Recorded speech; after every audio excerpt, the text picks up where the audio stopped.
Hey everyone, it's George from Blockchain DXB and today's the 2nd of September 2024. Now unfortunately guys, the process of Bitcoin on the global cryptocurrency market is definitely not looking good. And last week guys, we talked about some liquidations taking place in some of the top cryptocurrency exchanges. So it looks like a lot of whales and notorious traders, they're definitely trying to manipulate the market, isn't it? So let's see guys how the market reacts this particular week. Now unfortunately guys, since the last few weeks, there's a lot of drama going on regarding the sea of Telegram, isn't it?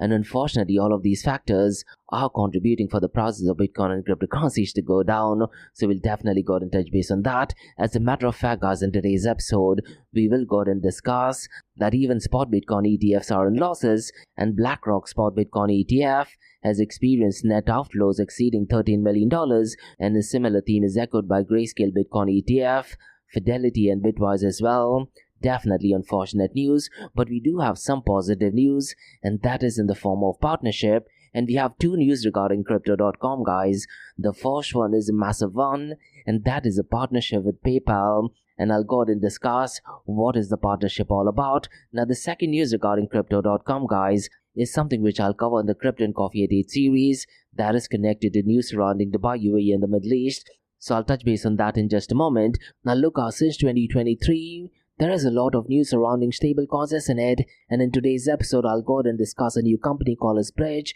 which is being backed by Coinbase and Square, and they have raised $40 million for a new stablecoin project, so definitely interesting news. Now regarding hacks and scam, there is a really interesting blog that is being published by Microsoft, and they are actually stating that North Korean hackers, they are targeting crypto users who are using Microsoft, so I'll go ahead and touch base on that news. Now in the world of cryptocurrency, guys, Africa is one of the areas that definitely has a lot of potential, isn't it? And since the start of this year, Nigeria has been making quite a lot of news. Now granted, most of the news are connected to Binance, but looks like a new exchange called as QDAX. They have secured the first license, and this has been approved by the Security and Exchange Commission in Nigeria. So definitely positive news, I guess. So quite a lot of cover, guys, in today's episode. And like we do in every Crypto and Coffee at 8 podcast, we will be covering two news from Dubai, UAE, and the Middle East. And the first news, guys, is something which I mentioned regarding Crypto.com. And they have actually partnered with Standard Chartered Bank, and they want to go ahead and offer fiat services for companies offering crypto as a service or blockchain as a service. This, according to me, guys, is definitely a brilliant area. And all the banks that are entering in this phase, they will definitely be benefited by it. And in just a matter of 6 weeks, guys, I talked about Rag Bank doing something similar, as well as First Abu Dhabi Bank doing something similar, isn't it? So this news regarding Crypto.com and Standard Chartered partnering to offer global fiat services is definitely beneficial. And they are starting this by the United Arab Emirates, so I'll definitely go ahead and touch base on that. Now the second news is also positive news, and this is to do with Dubai AI Campus, and they are partnering with Google Cloud, and they have announced this collaboration to support the startup ecosystem. So look, guys, so far as Dubai, UAE, and the Middle East is concerned, they're definitely taking leaps and bounds in the cryptocurrency blockchain, as well as artificial intelligence space, isn't it? So definitely positive news in my opinion. So quite a lot of cover, guys, in today's episode. Let's kickstart with it right away. Thank you to our sponsors for being part of the Blockchain DXB journey. Firstly, Advanced Media. Advanced Media, guys, is the largest distributor of professional video, photo, broadcast and cinematic equipment and accessories in the Middle East and MENA region. With over 2 decades of experience, Advanced Media is now the largest distributor in the Middle East, representing more than 100 recognizable brands, including brands such as Zeiss, DJI, Hasselblad, Red and Rode. As a matter of fact, guys, the very mic that I'm recording is being sponsored by Advanced Media as well. And Advanced Media has showrooms in Saudi Arabia and services as well. Looks like they're definitely taking the Middle East by storm. And here's the beautiful thing, guys. They're taking corporate social responsibility very seriously. And they're focusing on 3 P's. That is people, planet, and prosperity. Now listen, guys, if you do want to find out more information regarding the statement of corporate social responsibility, check out the website, that is www.amt.tv. And here's the beautiful thing, guys. They also want to be a leader and set an example and reputation as a pioneer and member of the community. And in doing so, guys, they also have an AMT scholarship with SAE Institute in Dubai, UAE. So definitely check it out. And also, guys, Advanced Media is committed to persistently developing, organizing, and hosting training workshops, seminars, and community events that educate, inform and familiarize consumers with new equipment and the latest technological advances. So listen guys, do one thing. If you do want to support this channel, go to the website, that is www.amt.tv, and follow the social media channels as well. All of the details are in the show notes below. Next, Startup OI is global one-tech platform for tech. It offers global high-paying tech jobs with flexibility in working time and location, global free tech events, and tech networks to connect with global like-minded engineers. A brilliant platform to listen to the tech experts in Metaverse and to grab their insights. Now listen, all you have to do is download the app Startup OI. If you're using an Android version, go to Google Store and App Store for iOS devices. Alternatively, you can also click on the show notes below to download Startup OI. Next, guys, listen, if you're into fitness, if you're into adventure, if you want to do something wild but still want to keep your health in check, there is a new podcast in town, a podcast focusing on obstacle course race in the Middle East. The podcast is called the Race Pace Podcast. So check out the Race Pace Podcast across all leading platforms. And the Race Pace Podcast is a peer-to-peer community-driven podcast where they talk all about obstacle course race in the Middle East, from Sandstorm to Spartan Race, from Tough Mudder to Desert Warrior Challenge, and also the Government Gov Games, and quite a lot more. The podcast has interviews with athletes locally and internationally to get inside scoop on how athletes prepare for obstacle course race. In the podcast, they also talk about interesting stories on why they are motivated to do obstacle course race. And that's not all. They also plan to release 7 NFTs. And these NFTs are no ordinary. These NFTs will represent every emirate in the UAE. And listen guys, these NFTs are going to be absolutely massive. So do one thing, go to Spotify, go to iTunes, go to any leading podcasting platform and search for Rise in the Obstacle Course Race podcast. And finally guys, not your keys, not your crypto. If you have dabbled with cryptocurrencies and now are seriously getting to protect your cryptocurrencies, there is no better way to protect it by using a hardware wallet. And this is where Ledger Wallet kicks in. And Ledger Wallets are hardware cryptocurrency wallets made by Ledger, a company headquartered in Paris, France. And Ledger's hardware wallets are multi-currency wallets that are used to store private keys for cryptocurrencies offline. And Ledger offers 2 hardware wallets, the Ledger Nano and Ledger Nano X wallets. They are world-class experts with extensive crypto security backgrounds. They continuously look for vulnerabilities in Ledger products in a constant effort to improve the level of security. Now, in today's world, securing these digital assets is a critical challenge, and this is where Ledger kicks in. So click the link below to buy your hardware wallet and support this podcast. It is a brilliant way to support this podcast. So what are you waiting for? The link is in the show notes below. Now guys, since you're taking care of that, let's kickstart by looking at the global cryptocurrency market. Now unfortunately guys, the prices of Bitcoin in the global cryptocurrency market are definitely not looking good at all. I was honestly anticipating that over the weekend, the prices would be pumping up. Unfortunately, that does not happen.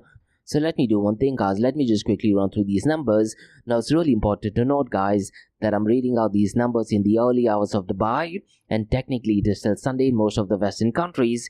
Now I'm really hoping that the prices do change over the next coming days and weeks, but let's see guys, the cryptocurrency world is absolutely wicked and wild, isn't it? Now so far as the global cryptocurrency market is concerned, things are definitely not looking good for Ethereum, and its market cap has gone down well below the $300 billion mark. Definitely unfortunate. Now if you look at the global cryptocurrency market cap guys, it is only at $2.04 trillion, and there is a very high possibility guys, if the market does not pump up, the global cryptocurrency market would actually go below the $2 trillion mark. So I'm really curious to check what happens on Tuesdays and Wednesdays, and that would give us an idea if the global cryptocurrency market does actually go below the $2 trillion mark. Now right now it is at $2.04 trillion, and since the last 24 hours, the global cryptocurrency market is down by 1.50%.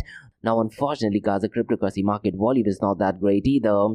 It is only at $44.16 billion, but since the last 24 hours, it is up by 14.70%. Now look guys, so far as the volume in DeFi is concerned, as usual the numbers are absolutely horrendous. It is only at $2.26 trillion. Now I'm really hoping guys that MakerDAO rebranding to Sky could turn out to be a game changer, because the cryptocurrency world does need a ChatGPT moment, isn't it? I'm really hoping that Sky.money is that ChatGPT moment. Let's see guys if that thing happens or not. Now it's really important to note guys that the total value locked is down to $81.33 billion. Now wouldn't be surprised if the total value locked drops down to roughly around $70 billion as well. And I've said this thing so many times guys in my Crypto and Coffee Date podcast.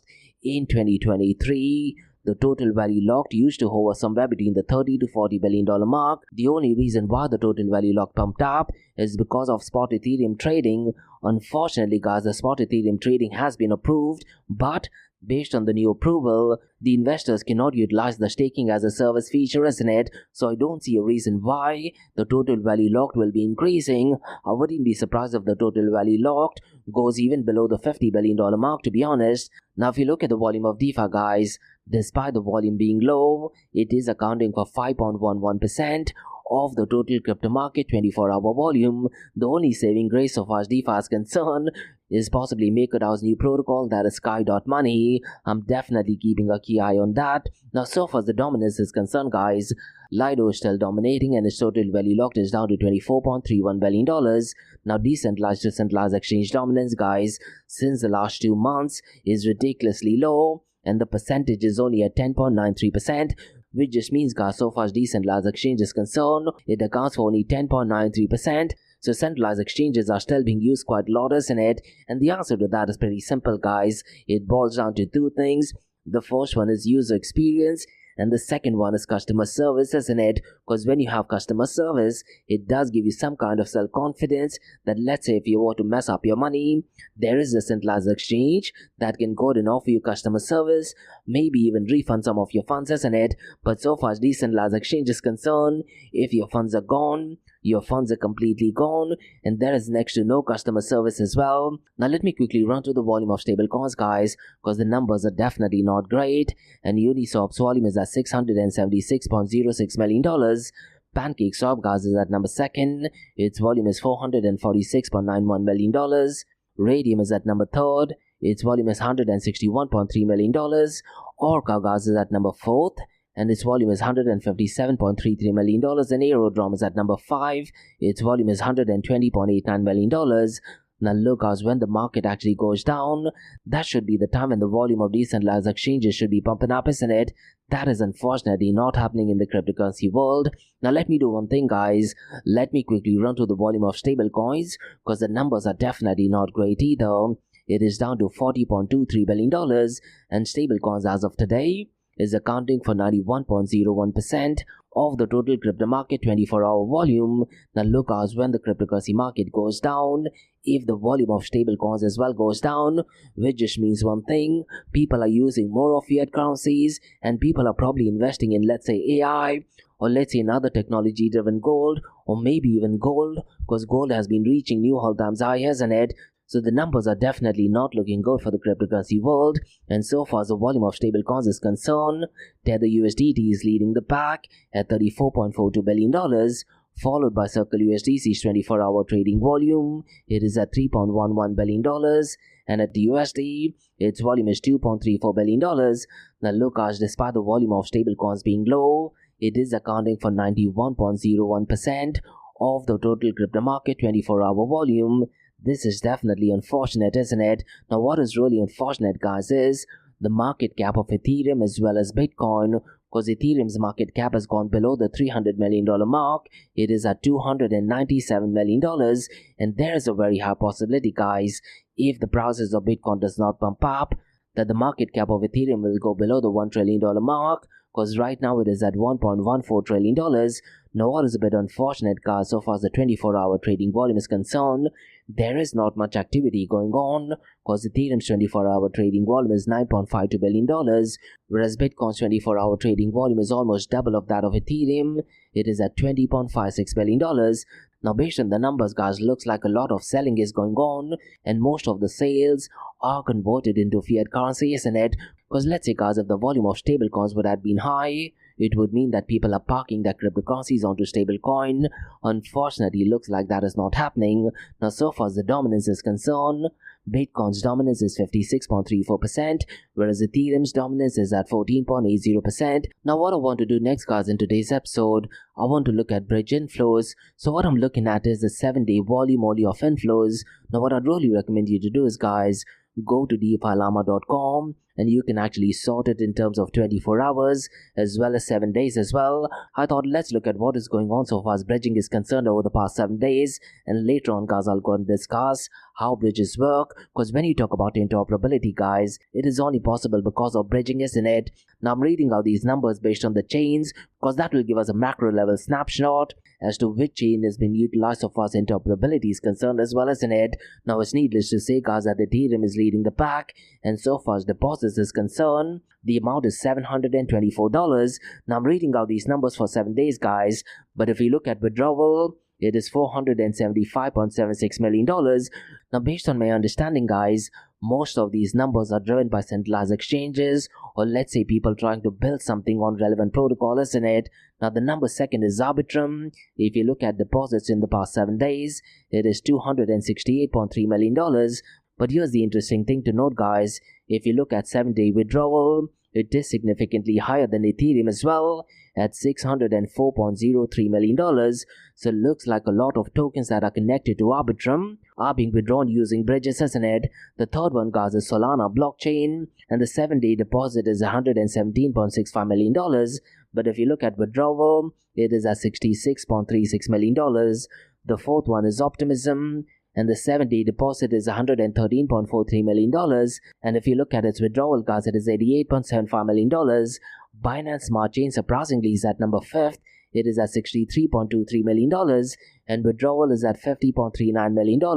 Now, truth be told, guys, I was actually anticipating that Solana should be leading the pack, followed by maybe Binance BNB Chain or something, because when you talk about bridges, this is the area where interoperability kicks in, isn't it? So what I want to do next, guys, is, before we look at the king of all kings, that is Bitcoin, I want to go ahead and give out some basic level information regarding blockchain bridges, because when you talk about blockchain bridges serve as connectors between two or more blockchain networks that operate independently with their own protocols, consensus mechanisms, and native tokens. And these bridges are critical in a decentralized landscape where different blockchains often excel at specific tasks but cannot natively communicate with one another. Now, there are different types of blockchain bridges, guys. So we have custodial or centralized bridges, we have non-custodial or so-called decentralized or distributed bridges, we also have federated bridges as well. Now, so far as custodial or centralized bridges are concerned, centralized bridges are operated by a trusted entity or organizations that manages transfer of assets between blockchains, and users can send their asset to bridges, which logs them into a controlled smart contract or custodial wallet, and then issues equivalent assets on the destination chains. Now, look, our centralized bridges are typically faster and easier to use, with a simpler user interface as well, and they often offer customer support and are less prone to user errors. But because it is a centralized bridge, the downside is the centralization of control, which introduces a single point of failure and trust issues, as users must rely on operators to manage the assets securely. And this is completely different to decentralized bridges, isn't it? Because decentralized or distributed bridges use smart contracts and decentralized protocols to manage asset transfer process, and instead of relying on a centralized authority, they use a network of validators or oracles to ensure that assets are correctly locked and minted on the respective chains. Now, there are a couple of advantages, guys, of decentralized or distributed bridges, and they do align with core principles of blockchain technology, isn't it? And they offer greater security and trustlessness as well, where users retain control over their assets without relying on a centralized entity. But so far as the disadvantage is concerned, these bridges can be more complex to use, with potential scalability issues and longer transaction times, and they are also vulnerable to smart contracts, bugs, or exploits. Now, so far as federated bridges are concerned, guys, a federated bridge is a hybrid between custodial and non-custodial models, and it is managed by a group of trusted entities, and these entities are known as federations, and they collectively control the bridge's operations, and transfers are validated by multiple parties within the federation. Now, look, so far as federated bridges are concerned, they offer a balance between decentralized and usability, and also offer enhanced security compared to fully custodial bridges. Now, look, as one of the biggest disadvantages of federated bridges are that the need to trust multiple entities still introduces introduces some degree of centralization, and it's needless to say a federated model may not be as resilient as a fully decentralized system, isn't it? Now look, as blockchain bridges are definitely crucial for the cryptocurrency and blockchain space. So I want to go ahead and touch base on 4 areas, guys.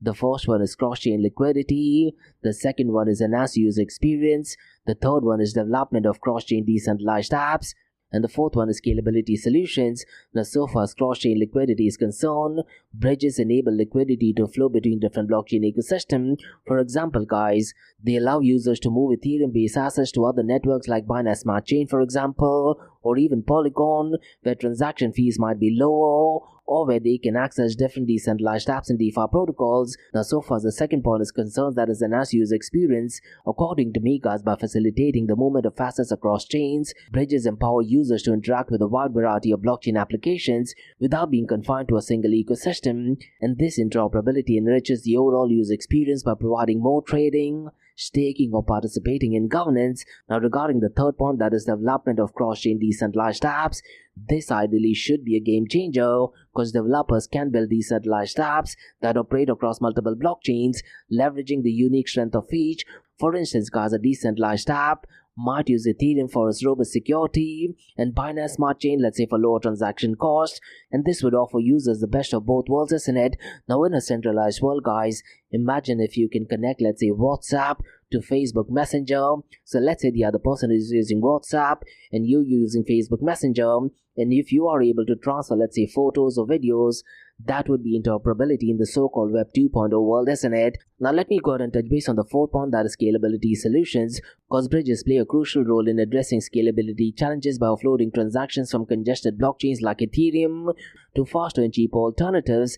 This not only helps in reducing network congestion, but also provides users with more efficient transaction processing options. Now look, so far as bridges are concerned, these are some basic level information, isn't it? Now what I also want to do is, guys, I want to go ahead and address some of the challenges and risks associated with bridges. And historically, there have been so many such hacks and attacks on bridges, isn't it? And bridges, guys, particularly decentralized ones, are complex systems that can be vulnerable to hacks and exploits, and if the smart contracts governing a bridge are compromised, it could actually lead to significant losses. And high-profile bridge hacks, such as the attack on Ronin Bridge in 2022, underscore these risks, isn't it? Now, so far as trust and centralization is concerned, this is a massive red flag, and in custodial and federated bridges, guys, users must place their trust in entities managing the bridge, and this contradicts the decentralized ethos of blockchain and can lead to potential issues if the bridge operator acts maliciously or becomes insolvent. Now, so far as scalability and performance is concerned,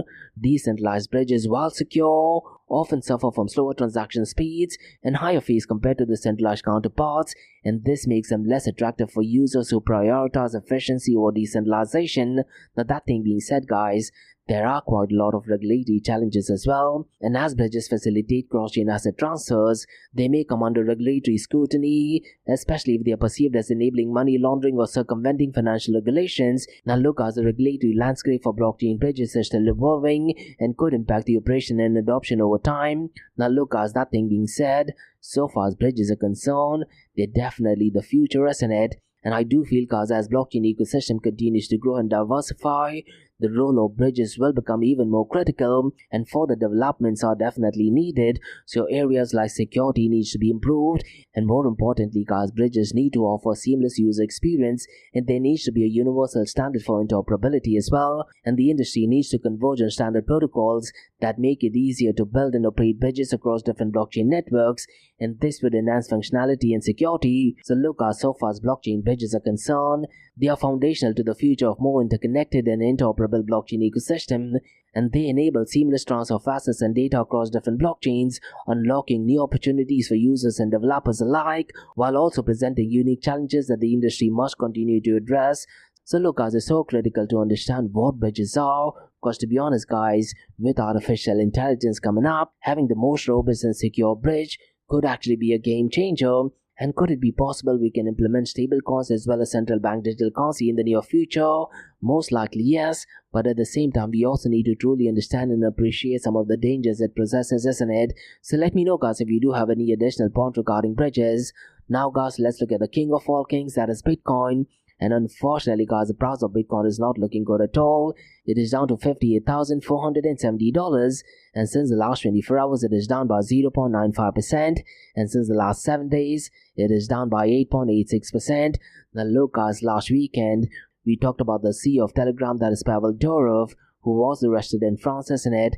That is definitely unfortunate news, not just for the cryptocurrency and blockchain space, but when we talk about freedom, isn't it? And one of the blockchain, that is Ton blockchain, they are heavily connected with Telegram, isn't it? And unfortunately guys, Ton and Notcoin have plummeted 23%, and that was only because of his arrest, and Telegram-linked cryptocurrencies have experienced a significant decline. We also talk about how Ton blockchain, they did actually stop producing block, and that happened on more than 2 occasions in just a matter of 24 hours.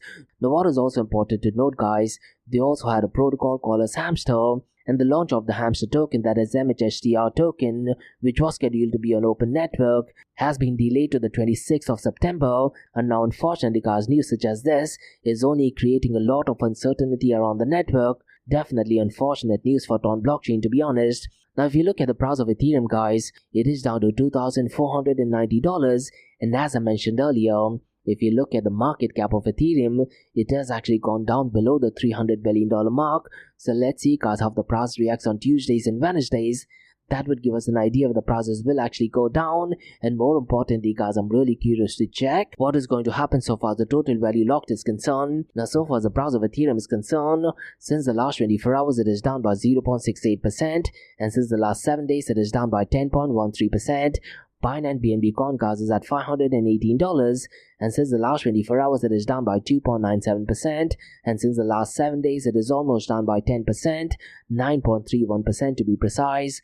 Now look guys, earlier this year, Spot Bitcoin ETF was approved, isn't it? Now we do have some unfortunate news regarding Spot Bitcoin ETF, and there is a Bitcoin ETF overview which is published by CoinGlass that actually states that BlackRock Spot Bitcoin ETF recently experienced net outflows exceeding $13 million, and this is marking the first time since May that the fund has lost more capital than it has actually gained. Similarly guys, other Spot Bitcoin ETFs such as Grayscale, Fidelity and Bitwise, they have also seen significant withdrawals. Now it's really important to note guys, despite this trend, analysts consider the amounts withdrawn is relatively minor and not a major concern at this point of time. But let's say guys, if there is some geopolitical chaos, the withdrawals could drastically increase, isn't it? And if I'm not mistaken guys, the price of gold is reaching to new all-time high, isn't it? So let's see guys how the market reacts in the next coming days. Now guys, let's go ahead and very briefly touch base on some news regarding Crypto.com. And Crypto.com has introduced PayPal as a payment method for US users to fund cryptocurrency purchase on the platform. Now this integration guys allows seamless transfer between PayPal and Crypto.com wallets, and they have plans to expand to other markets as well. Now regarding PayPal guys, I did actually try to check it via PayPal UAE. Unfortunately, we don't have access to the stablecoin, that is PYUSD, but regarding this news in US, the move regarding Crypto.com adding PayPal is part of a broader collaboration to bridge the digital and digital payments, and looks like they are building on previous initiatives like using PayPal to top up Crypto.com's Visa card and supporting the stablecoin, that is PYUSD, on Crypto.com. Definitely positive news in my opinion, and I'm pretty much sure guys that this will be implemented in other areas where PayPal is accepted and used as well. Now guys, let's go and discuss the news regarding a new stablecoin, and this is done by Bridge, and Coinbase and Square Bets aim to level up stablecoins with Bridge, and they have raised $58 million in funding, and this funding was led by Sequoia and Ribbit. Now the company guys aims to build a global stablecoin payment network that would actually allow businesses to use stablecoin effortlessly. Now look guys, we know that stablecoins are pegged to the traditional US assets like US dollar, isn't it? And they enable companies to engage with crypto economy without the volatility of tokens like Bitcoin or Ethereum. Now so far as this news is concerned, the new company is called as Bridge, and Bridge counts SpaceX and Coinbase amongst its customers, and they aspire to be a Web3 equivalent of payment processor like Stripe. Now we do need additional information guys. The detail is published via fortune.com, and the link to that is in the show notes below. Now guys, let's go and discuss some interesting news from North Korea, and this official blog guys is actually published by Microsoft, And if you're someone who's using Microsoft, guys, you definitely need to keep a key eye on this, because Microsoft has identified a North Korean threat actor called a Citron Slate, and looks like they're exploiting a zero-day vulnerability in Chromium, and the version is CVE 2024-7971, and looks like they're targeting the cryptocurrency sector. Now this exploit, guys, is linked to FUD model rootkit, which involves a type confusion flaw in the V8 engine patched by Google on the 21st of August 2024. Now Citron Slate uses social engineering and fake crypto platforms to deploy malware like Apple Ruse, and Microsoft, guys, they recommend updating the system and browsers to prevent such attacks, and they have provided detailed detection and mitigation strategies. So what I'd really recommend you to do is, guys, in the show notes below, there is an official blog, and they have provided crystal clear guidelines and recommendations on what is it that you need to do. So essentially, you need to update your system, and you need to go ahead and deploy your EDR, and they're also enable security features. So definitely recommend you to follow the required procedure. Now, guys, let's go ahead and discuss some news all the way from Nigeria. And QuidX, they have announced that they become the first cryptocurrency exchange to receive a provisional operating license by Nigeria's Security and Exchange Commission. Now, they have received a digital asset exchange license, and this license allows QuidX to operate officially as a digital asset exchange in Nigeria, marking a significant step in the country's crypto regulation. Now, this license, guys, enables QuidX to work with banks and financial institutions, fostering trust and security in Nigerian cryptocurrency space. And the CEO of QEDX, that is Buchi Okoro, praised the Security and Exchange Commission's role in enhancing the industry and expressed excitement about the future of crypto in Nigeria. So definitely positive news, isn't it? Now look, so far as Nigeria is concerned, there has been quite a lot of news, both positive and negative, so far as cryptocurrency blockchain is concerned, isn't it? This, to be honest, might be the only positive news that I might have seen from Nigeria. Binance definitely seems to be having quite a lot of problems in Nigeria, isn't it? So definitely positive news, I guess. So these were the newscasts on the cryptocurrency and blockchain world. Now let's look at two news from Dubai, UAE and the Middle East. Now the first newscast is regarding Crypto.com, and they are partnered with Standard Chartered Bank, and this partnership is for the global fiat services. So definitely positive news, and this partnership, guys, offers services in over 90 countries. Now what is really important to note, that the initial launch will focus on the United Arab Emirates, and services include the US dollar, euro, as well as dirhams as an options, and users can deposit and withdraw fiat currencies via the Crypto.com app. And this partnership, guys, boosts confidence in the cryptocurrency industry. Now look, our Standard Chartered is globally recognized and a trusted brand, isn't it? And Carl Mohan has highlighted the partnership as a win-win solution, and this partnership enhances customer trust and ease of transactions as well. Now look, us in Dubai, we have VARA, that is Virtual Asset Regulatory Authority, and they definitely support the expansion. Now the services, guys, they're definitely launching in UAE, but they'll gradually extend beyond the UAE, and Standard Chartered Bank, they power the service expansion as well. And Eric Anziani, who's the Chief Operating Officer of Crypto.com, calls this partnership as a huge milestone. Now the expansion, guys, aligns with Crypto.com's vision of crypto in every wallet, and this partnership is expected to drive global adoption of cryptocurrency, and the services aim to make fiat crypto transactions seamless for users. And this partnership underscores Crypto.com's commitment to growth in the MEA and APAC regions, and the collaboration, guys, is seen as a significant step in integrating traditional banking within the ecosystem. So definitely positive news, isn't it? Now I'm really curious to check, guys, let's say 3 to 5 years down the line, what ranking will Crypto.com have? Will it be in the top 3 or top 5? I'm definitely hoping for that. Now, guys, let's go and discuss another news from Dubai, and this is to do with Dubai AI Campus, and they have partnered with Google Cloud, and they want to support the startup ecosystem. So let me go ahead and give out more information regarding this, because this partnership, guys, aims to empower startups in the region, and Dubai AI Campus is located with the IFC Innovation Hub, and the campus is the largest dedicated AI cluster in the region. And this collaboration, guys, focuses on leveraging Google's cloud expertise and resources, and Google Cloud will offer mentorship opportunities for selected startups as well. And this startup, guys, will support startup growth and expansion, and Google Cloud's Gen AI Startup School will be part of the programs offered, and the collaboration includes access to Google for Startup Cloud program. An early stage startup will benefit from Google Cloud's AI innovation, and Mohammed Al-Balushi, the CEO of the IFC Innovation Hub, definitely sees this partnership as a strategic step. Now the collaboration will enhance Dubai AI Campus and Global AI Startup Hub as well. And look, they definitely aim to attract world-class talented investors in Dubai, isn't it? And Zia Jamal, Google Cloud's UAE country manager, has emphasized support for Dubai's economic agenda as well. And this partnership is part of Dubai's D33 agenda to be the fastest, safest and most connected city. Now look guys, Google Cloud also supports half of fully funded generative AI startups globally as well, and the collaboration reaffirms Google Cloud's commitment to innovation in the region, and this partnership guys seeks to accelerate startup growth and global impact through AI, so definitely positive news in my opinion. So these were the news guys on the cryptocurrency, blockchain and artificial intelligence world from Blockchain DXB. In case if you like listening to this podcast, please click on the follow button, give it a 5-star rating and share the word across.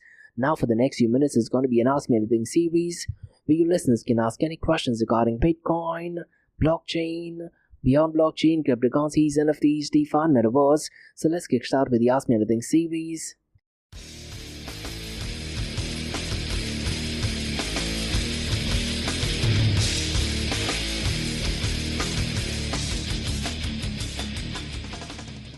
Hey everyone, it's George from Blockchain DXB. You're listening to the Ask Me Anything series where your listeners can ask any questions regarding Bitcoin, blockchain, beyond blockchain, cryptocurrencies, NFTs, DeFi, and Metaverse.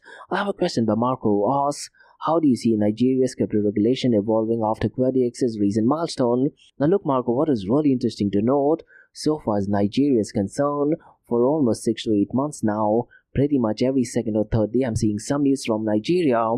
Now I have to say most of the news has been negative, and I'm really not sure politically what is going on in Nigeria, but clearly Binance, they definitely have a lot of problems in Nigeria, isn't it? A lot of the top level executives, they were arrested, some of them tried to flee the country as well. But look, so far as this news is concerned, I do feel that Nigeria's crypto regulation is likely to evolve in a more structured and proactive manner, and this is because of QuadX's recent milestone, isn't it? And them obtaining a professional operating license from Nigeria's SEC is definitely positive news in my opinion, because this development definitely signifies a shift towards formal recognition and regulation of digital assets in the country, which I do feel Marco could pave the way for more exchanges and crypto-related businesses to operate legally and transparently. And what I do feel, Marco, is that as the SEC sets a regulatory framework, we must see increased institutional participation, and with clear guidelines, traditional financial institutions in Nigeria may feel more comfortable engaging with the cryptocurrency space, and this would definitely lead to broader adoption. And I do feel, Marco, that regulatory oversight could bring in more consumer protection, reducing the risk associated with crypto investment,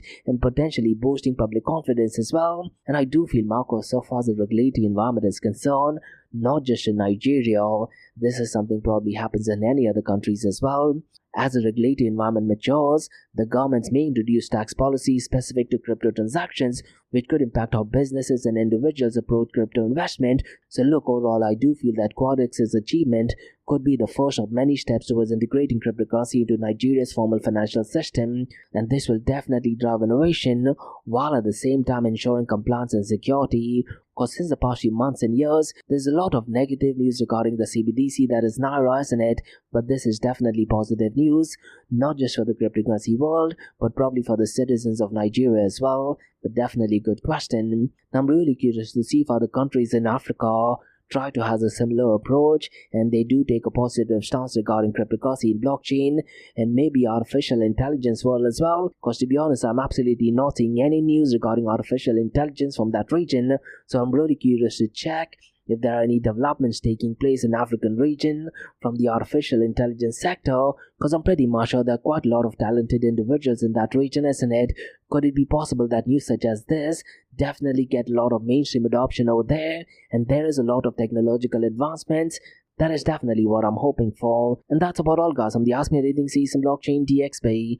In case if you like listening to this podcast, please click on the follow button, give it a 5-star rating and share the word across. Remember guys, Monday to Thursdays 8 am to 8:30 am we have Crypto with Coffee podcast, where we cover top news and information pertaining to the price of cryptocurrencies, some major breaking news, occasionally short and sweet news as well, news that has an impact in the cryptocurrency world. The other two news and information is related to Dubai, UAE and the Middle East, from the cryptocurrency, blockchain and now artificial intelligence world as well. And what you're listening to right now is the Ask Me Anything series, where your listeners can ask any questions regarding Bitcoin, blockchain, cryptocurrencies, NFTs, DeFi, and Metaverse. So thanks so much for listening, guys, and have a nice one. Bye-bye.